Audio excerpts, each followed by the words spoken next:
మెల్లని స్వరం. మెల్లని స్వరం అనే ఆత్మీయ కార్యక్రమానికి ప్రేమతో మిమ్మల్ని ఆహ్వానిస్తున్నాను. దేవుని బిడ్డలారా, బాగున్నారా? ఉదయకాలం లేచారా? బైబిల్ చదివారా? ప్రార్థన చేస్తున్నారా?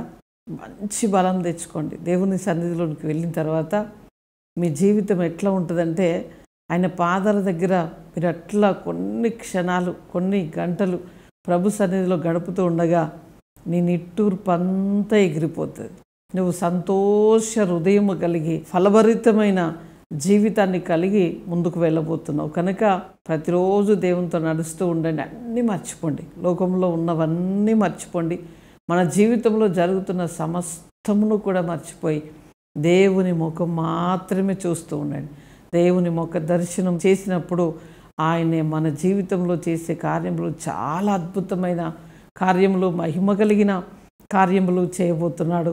ఈరోజు ప్రభు మనతో మాట్లాడని వాగ్దానం యేస్కేలు గ్రంథం 36వ అధ్యాయం 11వ వచనాన్ని చదువుకుందాం.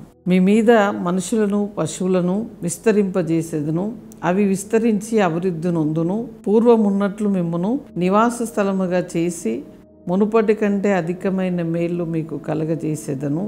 అప్పుడు నేను యెహోవానై ఉన్నానని మీరు తెలుసుకుందురు. ఈరోజు ప్రభు మనతో ఏం మాట్లాడుతున్నాడంటే, పూర్వం ఉండినట్లుగా మరలా మీకు మంచి స్థితిని, మేలును కలగజేస్తాను అంటున్నాను. పూర్వం సంతోషముగా అంటే మన జీవిత ప్రారంభం అని అనుకోవచ్చు. మొదటి దినాలు మన యవ్వన కాలంలో అనుకోవచ్చు. మన వివాహ దినములు ఫస్ట్ అనుకోవచ్చు. ఇంకా మన బిడ్డలు, కుమారులు, కుమార్తెలు పుట్టిన పూర్వదినము అనుకోవచ్చు. నువ్వెంత సంతోషించావో అట్లా మరలా సంతోషించి అధికమైన మేళ్లను మనకు కలగజేస్తాడట. చూడండి, మనుషులను విస్తరింపజేస్తాడట, పశువులను విస్తరింపజేస్తాడట. అంటే ఒకవేళ ఎవరు లేరు అని నువ్వు ఏడుస్తున్నావో మనుషులను కూడా విస్తరింపజేస్తాడు. ఆ తర్వాత పశువులను అంటే సంపద. ఈరోజు ఒకవేళ ఆర్థికముగా చాలా బలహీనమైన ఒక పరిస్థితిలో నువ్వు ఉండొచ్చు. నీ మీద పశువులను విస్తరింపజేస్తానంటున్నాడు. పూర్వదినములో ఉండినట్లుగా మరలా నీకు మేళ్ళు కలగజేస్తానంటున్నాడు. అంటే మనకు అనేకమైన మేళ్లను ఇచ్చిన తర్వాత యెహోవాను మనము స్తుతించినట్లుగా, ఆయనను ఆరాధించినట్లుగా, ఆయన గణపరిచినట్లుగా, మన హృదయము తెప్పరిల్లినట్లుగా ప్రభు గొప్ప కార్యములు మన ఎడల చేయబోతున్నాడు. కనుక అంత మంచి దేవుణ్ణి మనం ఏమడగాలంటే, ప్రభువా నీ చిత్త ప్రకారం నన్ను ఆశీర్వదించు. నేను ఏది కోరుకున్నా కూడా ప్రభువా అరాకొరగా ఉంటుందేమో, నేను అడిగే నాకు సరిపోయేది నేను అడుగుతానో లేదో, కానీ నీ ఇష్టం వచ్చినట్లుగా నీవు నన్ను ఆశీర్వదించమని ఆయన పాదాలు పట్టుకో కదా.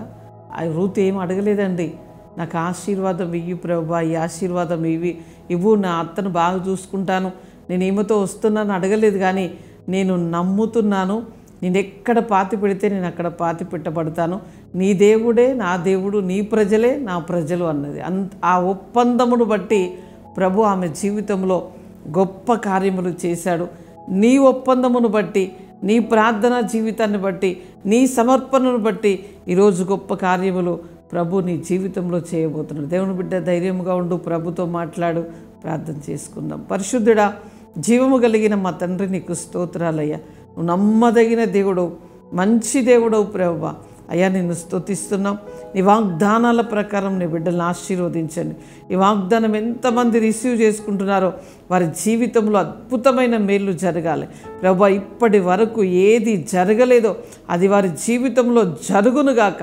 స్వస్థత, విడుదల, అద్భుతాలు ప్రభు, ఆర్థికముగా, ఆత్మీయముగా నీ బిడ్డలు మంచి ఫలభరితముగా అభివృద్ధి పొందుదురుగాక, వృద్ధి పొందుదురుగాక. ఉన్నతమైన స్థాయిలో అయ్యా వారిని, వారి బిడ్డల్ని దీవించండి.